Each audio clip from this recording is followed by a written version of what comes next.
Olá, que bom ter você por aqui. Meu nome é Karina, mas pode me chamar de Ká. Meu nome é Karina, mas pode me chamar de Nina para facilitar. E você está no podcast Violeta, O podcast que vai te levar um abraço, um afago e às vezes um chacoalhão também. E o nosso episódio de hoje é sobre sexo, sexualidade, orgasmo, prazer, enfim, tudo que contempla o sexo aí na nossa vida. E nós temos uma convidada especial hoje, que é a Bruna. Bruna, se apresenta aí pro pessoal. Oi, eu chamo Bruna, sou médica, especializei em saúde da mulher, atuo na área de ginecologia e sexualidade, que é um tema que eu gosto muito de falar. Eu acho que o principal motivo é porque ninguém fala, né? Falar sobre ginecologia em geral, acho que tem muita gente falando, mas sexualidade ainda é um tabu. Ainda em 2021, ainda com tudo que a gente já avançou, ainda é uma coisa difícil de ser levantada à tona. O mundo médico é um mundo muito fechado, muito antiquado. Então, até no meu próprio ambiente de trabalho, levantar esse tema é um pouquinho difícil. Então, eu sempre venho na internet, dou as caras mesmo, e é isso aí eu vou falar. E eu comecei no Instagram, há mais ou menos uns 6 meses atrás eu comecei com o Instagram. E lá eu acabo postando tudo e mais um pouco de dicas. O que eu costumo falar é que eu falo de ginecologia e sexualidade da forma mais leve possível. Que é pra poder todo mundo entender, não adianta eu falar que nem com o termo med case aí, e só eu entender. Fala o nome da sua página pra É gente. @doutora Bruna Knudsen.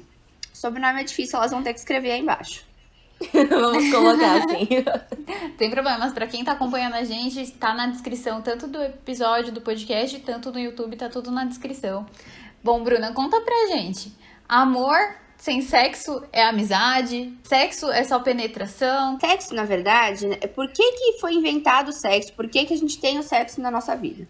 Cientificamente, o sexo foi inventado para procriação. A gente tem vontade de ter relação para se procriar. Só que não é só isso, a gente sabe que não é só isso, né? Hoje tem estudos que dizem que mulheres que têm relação sexual, elas se sentem 10 anos mais novas do que elas realmente são. Então isso quer dizer que não é só a questão de se sentir novinha, é expectativa de vida, é qualidade de vida, né? O sexo, ele libera endorfina, que é o hormônio da felicidade, né? Melhora o teu astral, evita depressão, evita muita coisa. Mas, ainda assim, é uma coisa muito subjetiva, né? Não dá pra gente querer falar que todo mundo tem que transar, todo mundo tem que fazer isso, todo mundo tem que fazer desse jeito, todo mundo tem que fazer nessa quantidade. Que eu costumo dar de exemplo para meus pacientes. Eu tenho um problema com libido.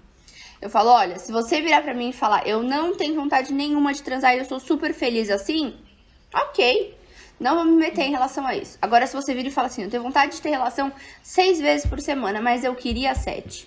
Então aí a gente tem um problema e aí a gente vai interferir. Tá? Sexo é muito relação à vontade, é muito relação ao prazer. E as pessoas também têm esse bloqueio em falar sobre sexo, porque prazer sempre é uma coisa, não é tão importante. O que é importante é o que é fundamental para viver. Eu preciso comer, eu preciso tomar água, eu preciso... Não, você precisa de sexo também. Você precisa de um momento de distração, você precisa de um momento que nem você vai fazer um exercício físico, você pode querer fazer um sexo. E em relação à penetração, isso é muito importante, que você entrou nesse ponto, né? As pessoas levam como sexo a penetração. E esse é um dos principais motivos pelos quais as mulheres não têm tanto prazer na relação sexual. Não tem tanto orgasmo. Saiu um estudo recente em que ele diz que as mulheres sozinhas têm muito mais prazer e muito mais orgasmo do que em uma relação com um homem. Por quê? Homens e mulheres têm tempos diferentes de orgasmos e estímulos diferentes. Então, assim, um homem se dá prazer muito mais fácil sozinho, e numa relação homem com homem também você tem muito mais prazer e muito mais orgasmo do que numa relação homem com mulher. Porque os homens chegam ao orgasmo mais rápido, e a mulher, a gente tem muito mais orgasmo pelo clítoris do que pela vagina. E o sexo é muito falocêntrico na nossa sociedade. Falocêntrico, o que é? É muito ligado ao pênis, é muito ligado à penetração. Até numa relação mulher com mulher, às vezes aquele começo é só ficar preocupando em colocar um vibrador na vagina, né? A ser algo penetrante. E quando não é assim, nosso clítoris é um órgão que ele foi feito só para dar prazer para a mulher. Ele tem mais de 8 mil terminações nervosas. E a gente acaba esquecendo disso. Então é muito importante que no sexo, lembre-se que o órgão de prazer da mulher não é a vagina, é o clítoris. Escutaram, mulherada? Nós temos um órgão só pra dar prazer. E isso é um empurrãozinho da natureza aí, né? Porque o prazer, ter prazer nesse momento, induz a querer mais, a buscar aquilo como algo que é recompensador. E até a gente pode puxar essa analogia a pessoas que não querem ter tanta relação com o parceiro. Será que essa relação tem sido de fato prazerosa? Será que é um comportamento que se mantém? Porque se não tá sendo prazeroso, não é um comportamento que vai se manter. Ou você vai ter o comportamento pra se esquivar, ou é pra ter prazer. Ali, se manter do além, sem ter prazer nenhum, dificilmente, né? Exatamente. A libido, né? A gente tem vários fatores que interferem nela, mas assim, se você pensar numa pessoa que a gente... Eu gostei de uma analogia que fizeram uma vez, que libido é que nem uma pizza de 8 pedaços. Você tem que estar com tudo muito bem encaixadinho e funcionando pra você querer ter libido. Você não tá bem com seu parceiro, você tá irritada com ele. Às vezes sexo é até bom, mas você tá irritada com ele, você não vai ter vontade de transar. Seu parceiro ou parceira. E também isso de ter prazer é muito claro, assim, pra que você vai se submeter a algo que você não sente prazer? Você tá ali fazendo pelo outro, não é uma coisa tão prazerosa pra você, às vezes até dói, às vezes incomoda. E tudo isso se associa ao sentimento de culpa, porque mulher sempre tem um sentimento de culpa em relação ao sexo. A gente é criada com essa sensação de culpa, né? Nunca ninguém virou pra você e falou assim, ou então você pode se masturbar, ou você pode transar, você pode sair com um cara e transar com ele no primeiro dia, você pode transar com homem e com mulher se você quiser. Ninguém nunca falou isso pra você. Pelo contrário, né? Dizem justamente o oposto. É super punitivo. Uma menina se tocando ali, vão repreender. Parte da mulher adolescente, adulta também, é toda uma dogma, crenças e pessoas ali falando não pode, se comporta, se preserva, se guarda, se dê o respeito, né? Fecha a perna que você é menina. Exatamente. Enquanto homem já começa assim aquelas brincadeiras de e aí, já perdeu a virgindade? Fica muito tempo preso no banheiro, o que tá fazendo lá? Uma coisa normal. Porque é adolescente, homem é adolescente. Mas aí a menina não pode nem beijar na boca quando é adolescente, né? Pelo amor de Deus, não vai fazer isso. Ninguém vai te levar a sério, ninguém vai querer casar com você. Nossa sociedade tem esse pensamento, não são só os homens. Tem muita mulher que também pensa assim, né? Foi criado numa cultura desse jeito em que ela já tem esse pensamento. E isso a pessoa vai se bloqueando. Eu só posso fazer sexo com meu marido, eu só posso... Gente, como é que você quer ter libido? Como é que você quer ter vontade de algo que te bloquearam a vida inteira? Que foi punitivo a vida inteira, né? A vida inteira soou como algo ruim, algo E que fica veio... associado, né? Eu dou um exemplo que a minha mãe não gosta de ervilha. Minha mãe, assim, odeia ervilha, odeia. Então na minha casa nunca teve ervilha. Eu nunca tive vontade de comer ervilha. Não é que minha mãe me proibia de comer ervilha, mas na minha casa nunca teve. Minha mãe sempre falou que não gostava. Eu ia na rua, eu via ervilha e falava, ervilha, não quero. Daí que um dia eu falei, eu vou experimentar ervilha. Eu nem sei se eu gosto ou se eu não gosto. No fim, eu não gosto de ervilha. Mas assim, eu experimentei. Entendeu? A vida inteira você vai passando por aquilo, você não gosta, não é pra ser, não pode falar sobre sexo, é um negócio, meu Deus, não pode falar. Né? Eu lembro que eu tinha a mãe de uma amiga minha que ela ficava rindo, ela foi nossa professora de história e ela é mãe de uma das minhas melhores amigas. E assim, ela não tem vergonha nenhuma com a gente e tudo mais, trabalhou a vida inteira com adolescente, então ela estava acostumada. E ela falava, o que vocês vão fazer e vocês vão gostar um dia. Aí a gente não, eu nunca vou transar, que nojo, não sei o quê. Realmente, mas é natural, entendeu? Eu e essa minha amiga, a gente sempre teve uma relação normal com o sexo, porque a nossa família sempre foi muito aberta a isso. Então, quando você tem uma família que é mais restritiva, é mais difícil. E eu tenho um exemplo aqui dentro de casa. A minha mãe engravidou com 16 anos de mim. Minha avó não deixava falar nada na frente dela. Minha mãe já namorava 2 anos com meu pai, adolescente, não se largavam. Era cara que isso ia acontecer, né? Então, a educação sexual não é pra você ensinar a pessoa a transar. Olha, vamos lá, vai transar. Não, pelo contrário. Você vai ensinar pra ela tudo que tem de errado no sexo, tudo que pode acontecer de ruim no sexo, como se prevenir, como fazer. Porque todo mundo já foi adolescente, todo mundo sabe que não adianta proibir. Às vezes, não tô falando só em relação ao sexo. Adolescente, qualquer coisa que você proíbe, às vezes até fica mais legal, né? Fica até mais afim de fazer o negócio. Então, assim, se você proíbe, é pior. Então, você tem que ensinar, tem que falar, tem que ser normal, tem que levar com naturalidade. Que isso é uma coisa que a gente leva pro resto da vida. Esse bloqueio que você tem na adolescência, começo da vida adulta, vai pro resto da vida. E é muito interessante esses fatores que você levantou, Bruna, porque chega na vida adulta, nós temos aí, as pessoas depois que casam não transam mais, os homens gostam mais de sexo, as mulheres são frígidas. Isso tudo é resultado de toda uma construção, tanto social quanto familiar, muitas das vezes, né? Porque pensa bem nisso que a gente colocou aqui. Então, eu tenho ali uma educação na qual é um tabu, não pode ser falado. Quando eu tenho algum contato com isso, é punido.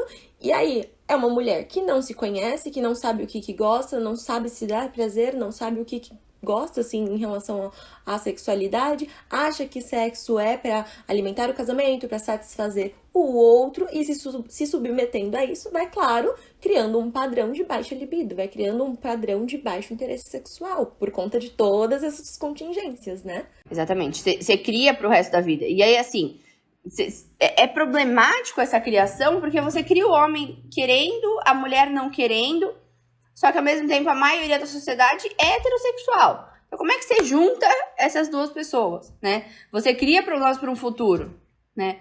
Ah, não, minha filha não pode querer sexo, mas meu filho tem que querer. Mas aí, assim, como é que vai acontecer isso do relacionamento? Porque essa mulher vai conhecer, né? Então, assim... E é por isso que hoje em dia, se você for parar pra perguntar pra casais homoafetivos e casais heterossexuais, quem tem mais prazer, quem tem mais conexão, quem tem mais diálogo com o sexo, são os casais homoafetivos, né? Porque acaba que tem essa criação igual, que tem esse pensamento sobre sexo igual, quando na verdade a gente deveria ser igual. Hoje no meu Instagram eu recebi um comentário de um homem que não me seguia, não sei como ele foi parar num vídeo meu, e era um vídeo em que eu falava sobre os meus recebidos adultos. Eu recebo muito produto de sexy shop, né? Então eu acabei mostrando, porque gera curiosidade, a gente não tem acesso. Todo mundo tem aquela vergonha de entrar no sexy shop, né? Vai entrar, como é que vai ser, como é que não é. Então eu tava mostrando realmente as coisas que eu tenho, que eu ganhei.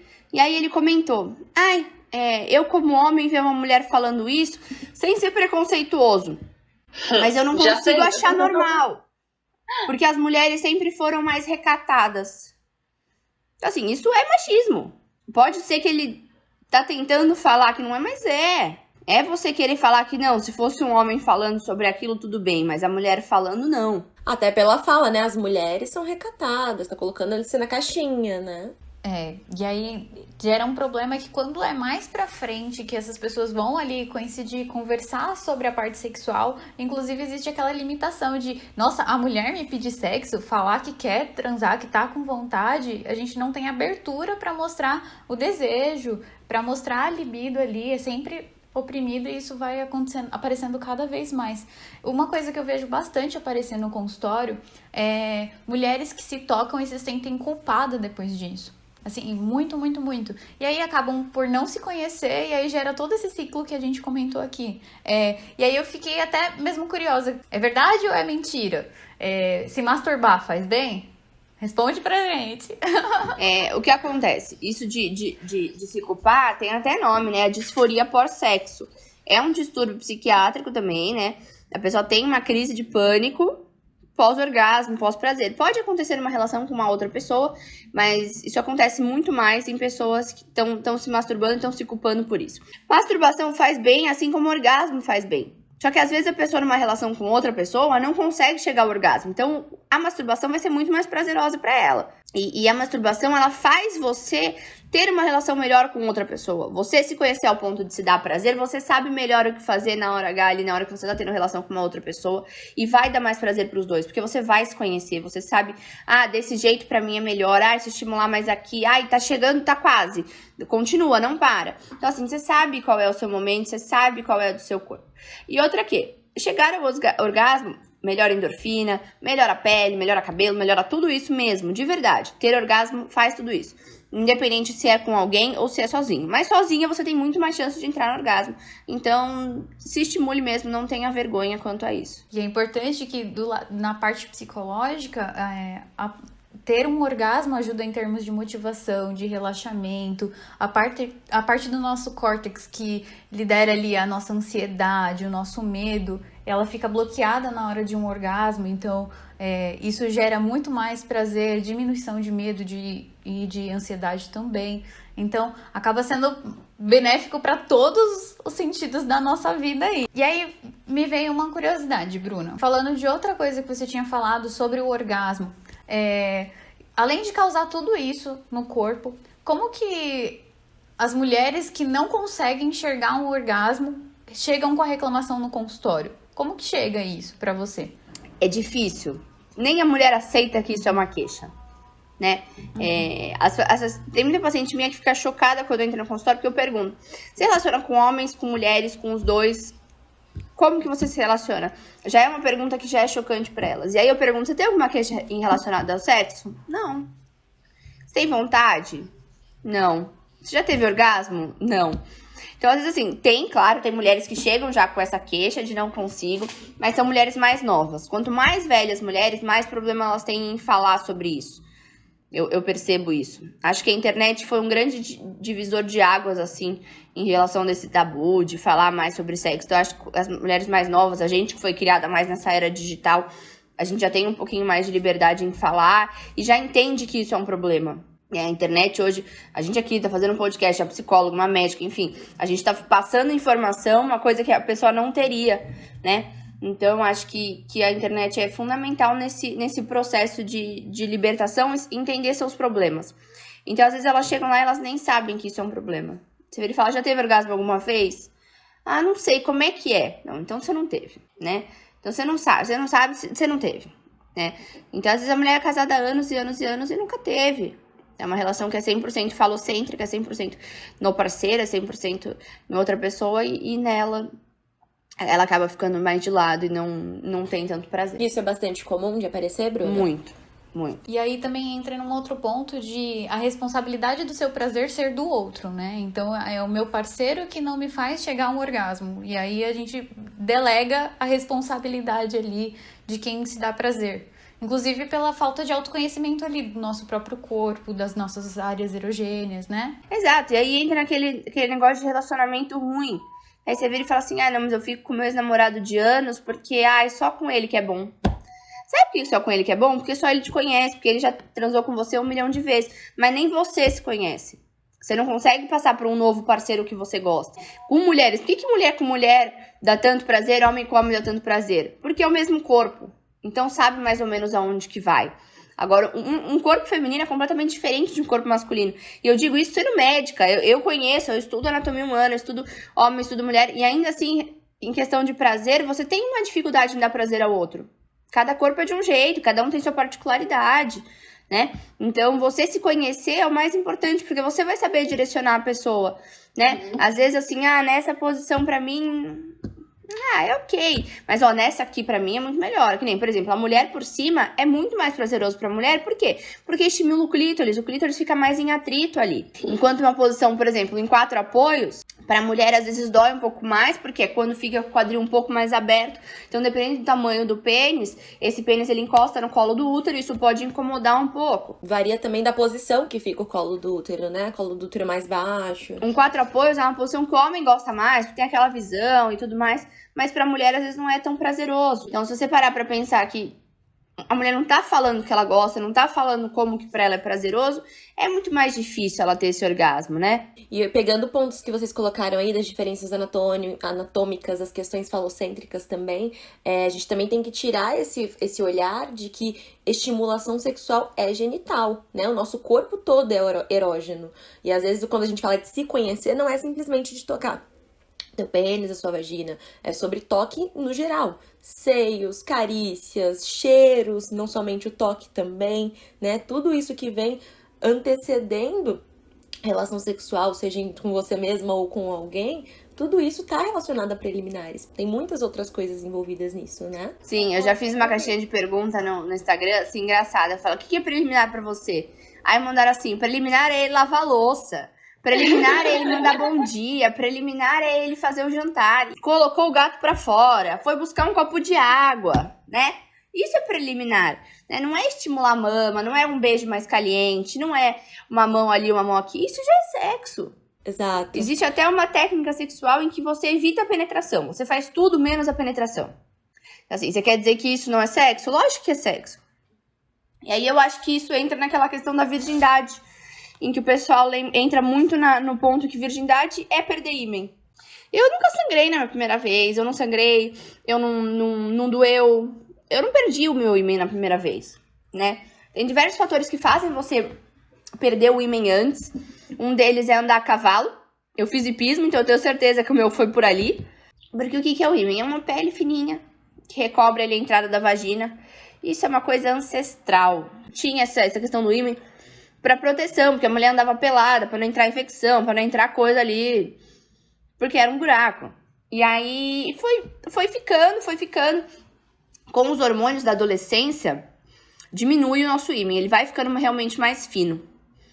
Mas ainda tem é muito mais cabeça do que realmente ser uma parte do corpo, do que ser algo importante, né? Muita gente perde o ímã por diversos motivos.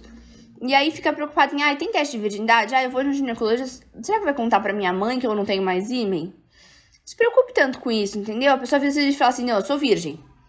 Eu já fiz tudo que você possa imaginar. Mas eu tenho ímã. Não, você não é virgem. Eu até gosto da adaptação que teve do termo perder a virgindade para ganhar sexualidade, né? Que não é só sobre o rompimento de um ímã, mas sim a sua iniciação de práticas sexuais que estão muito além dessa parte de penetração, de genitália, né? Com certeza, com certeza. Você ganha sexualidade, você não tá perdendo nada.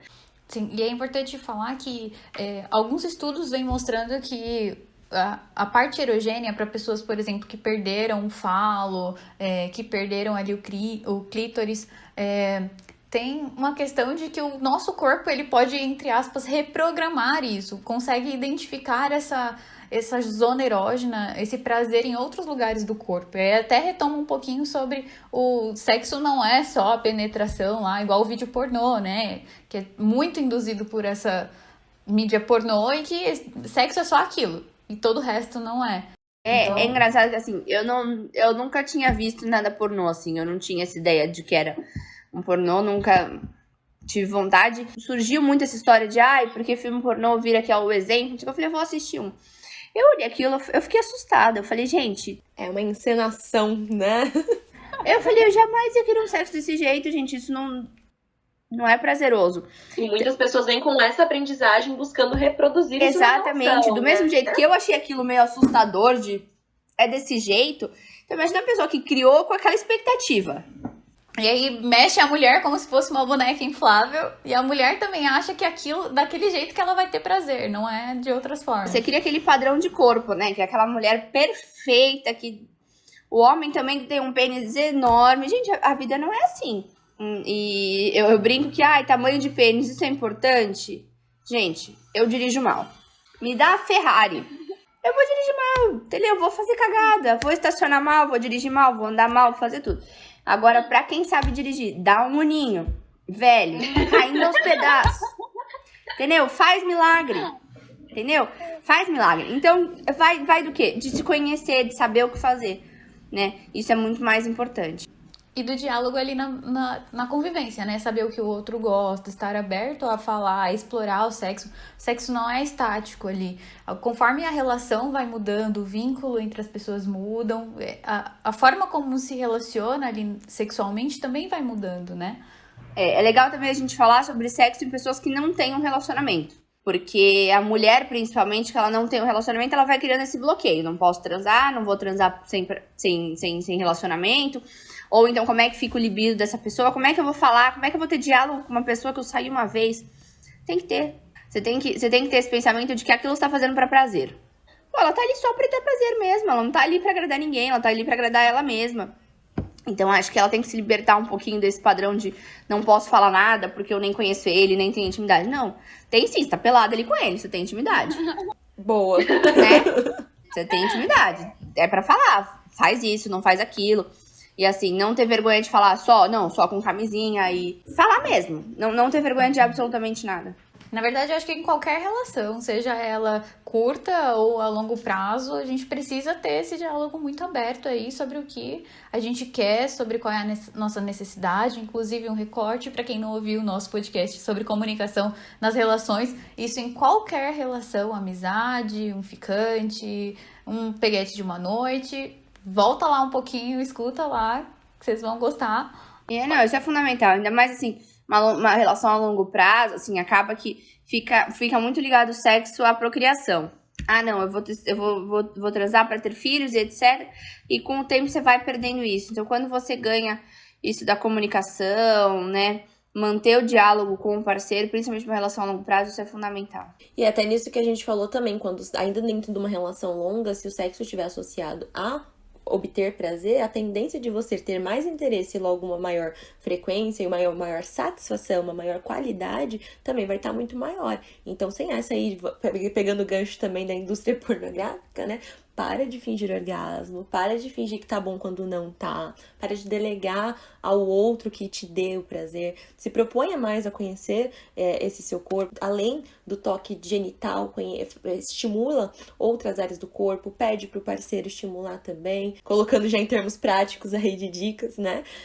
Entender também, isso eu acho que é um ponto principal, de que o sexo começa muito antes do sexo começar. E às vezes a dificuldade sexual aparece como queixa, mas ela só tá revelando uma série de outros problemas que tem por trás na relação, na sua individualidade. Às vezes você tá com uma questão de autoestima que vai repercutir na parte sexual, então a autoestima precisa ser trabalhada, precisa ser olhada. Às vezes a relação, como a Bruna falou aí, tá brigado com a pessoa que você se relaciona, não, vou tentar transar. Ai, foi ruim, não sei por quê. Sua cabeça, seus pensamentos, suas questões, elas não ficam no guarda-roupa enquanto você tá transando, elas vão pra cama junto com você. Então elas precisam ser olhadas, precisam ser trabalhadas. Se na relação tá faltando, tem coisas que não estão legais, não estão sendo bem ajustadas, a relação não tá numa harmonia legal, isso vai repercutir na relação sexual também. Com certeza. Eu lembrei agora que vocês estavam falando disso, eu fiquei com um cara que ele virou e falou assim, nossa, mó responsa, né? Aí o que ele? Pô, ficar contigo, né? Então, assim, quando você se mostra que você se conhece, você se mostra que você sabe o que você tá fazendo, que você tá ali pra receber prazer, o outro até tá mais preocupado com você. Porque a partir do momento que você não tá preocupada com você mesmo, você não vai querer fazer que o outro se preocupe. Então, quando você se mostra preocupada, a pessoa também se preocupa mais. Eu tô aqui porque eu quero ter prazer, eu sei como é que eu tenho prazer sozinha. Então, assim, se eu tô aqui contigo, é porque eu quero ficar contigo. Porque sozinha eu também sei me dar prazer. Até melhor. Exatamente. Muito bom, Bruna. E aí, reunindo tudo isso, eu acho que fica uma lição, pelo menos pra mim, muito importante de a gente precisa ter ali a autorresponsabilidade de se conhecer, de entender o que influencia a minha libido, até mesmo perceber a oscilação. Em que momento que eu estava com mais libido? O que aconteceu nessa semana, naqueles dias ali que eu estava com muita vontade, eu queria estar perto de alguém, ou queria mandar uma mensagem pro contatinho, ou queria ficar com meu marido, com meu namorado. Qual que é a oscilação que acontece? Para que a gente possa perceber o que influencia diretamente a nossa libido. Tirando isso, quando a gente está na baixa, a gente tenta fazer aquelas coisas que naquela semana foi produtivo, que foi legal, que foi recompensador ali, gerou esse sentimento de querer ter a relação sexual ali para manter, né, uma frequência por aí. E outra coisa que fica aqui pra mim é como a relação sexual, ela tem ali uma recompensa pra gente e que as pessoas, quando tem um tabu, deixam de aproveitar essa parte. Quando se apegam às crenças, às limitações, à sua baixa autoestima, à indústria da pornografia, o quanto a gente vai deixando tudo isso de lado para se apegar a essas coisas que não são tão legais e torna esse momento destrutivo em vez de algo legal e agradável e prazeroso ali. E dentro dessa linha de prazer, cara, eu acho legal acrescentar que orgasmo, sim, é um objetivo interessante dentro da relação, mas não pode ser o único objetivo, porque onde se inicia a relação sexual, desde uma preliminar até atingir o orgasmo, existe uma série de outras vivências de prazer que também precisam ser desfrutadas. E às vezes a gente fica ali na cabeça, orgasmo, principalmente quem tem dificuldade de chegar em um e acaba não aproveitando toda a parte da relação que também é propícia de prazer, né? Exatamente. Não é só a relação ali na hora. Às vezes você não teve um orgasmo, mas foi uma relação incrível. Porque o pré foi bom, a relação foi boa, o pós foi bom, né? Teve uma vez também que o sexo não foi tão bom assim pra gente. Mas aí eu fui dormir, eu coloquei o despertador. E eu sou uma pessoa que eu sou a rainha da soneca. Toca o despertador, sabe aquele que você põe só mais 10 minutinhos? E aí, quando tocou o despertador no dia seguinte, tocou o meu, deu 10 minutos, tocou o dele. Aí ele assim, eu coloquei porque eu sabia que você ia dormir de novo e ia perder o horário do trabalho. Então assim, o sexo ele se torna prazeroso quando você tem uma relação prazerosa, né? Quando você tá com um parceiro ali que não é presente, que você não tá bem com o seu parceiro, pode ser o sexo mais doido que você já teve na vida, que você teve orgasmo, teve isso. Você ainda assim vai sair sem ter aquela sensação de prazer depois. A nossa cabeça é que manda em tudo, então acho que não pode esquecer disso. Acho que tem que entender que não é só físico. É muito mais cabeça do que físico. Perfeito. Fico muito feliz pela sua participação. Eu adorei, de verdade. Muito rico. Acho que dentro disso tem inúmeros outros tópicos pra gente abarcar aí, sobre vários detalhezinhos, mas foi perfeito. Acho que isso influencia na vida de todo mundo em algum ponto. Então, muito obrigada pela sua participação. Pra quem gostou, hoje tem recomendação de uma série chamada Sex Education. Menina, vocês lembram de alguma outra coisa por aí?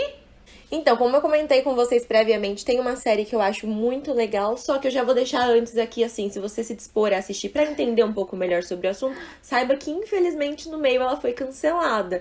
Mas enquanto houveram os episódios, já dá uma esclarecida legal, dá pra pensar umas coisas bem interessantes, que se chama Masters of Sex.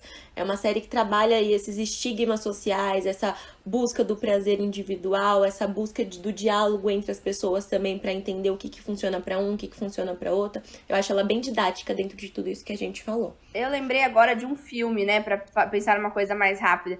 Eu sou louca naquele Sexo Sem Compromisso do Ashton Kutcher. Esse eu nunca assisti, já vou pôr aqui na lista. Tem muito tempo esse filme, ele é bem conhecido, assim, e ele é meio clichêzão, mas ele leva que, assim, ele quer um relacionamento e a mulher não.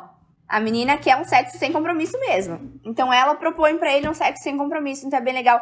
Pra gente ter essa visão também, ver que é normal isso, né? Você não precisa querer ter um relacionamento sempre. Eu lembrei de um canal da Kátia Damasceno, pra quem tem curiosidade, que o canal dela é muito legal, ela fala muito sobre sexo, sexualidade, o que você faz, o que você não faz, fala sobre preliminar. É um canal maravilhoso aí pra gente até tirar alguns Em casais estigmas. também, eu acho legal também o casal sem vergonha.